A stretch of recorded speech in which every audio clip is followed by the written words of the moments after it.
Aastaõppija 2021 eripreemia Andres Härm. Tere, mina olen Andres Härm ja mina õpin Tallinna Tehnikakõrgkoolis infosüsteemide korraldamist. Ma olin päris pikalt tööpõllul. Ei tahtnud nagu kooli minna, sest raha teenimine oli minu põhieesmärk.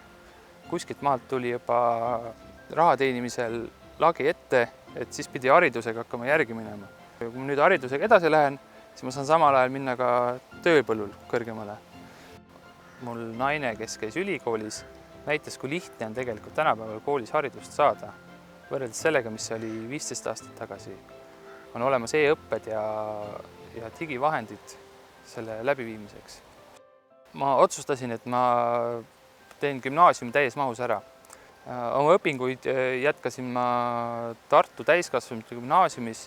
Tänu sellele, et seal olid nullkursused, tekkis mul õpetajate vastu usaldus ja ei tahtnud seda usaldust murda ja jätkasin õpinguid 3 aastat järjest ja lõpetasin see aasta gümnaasiumi hõbemedaliga.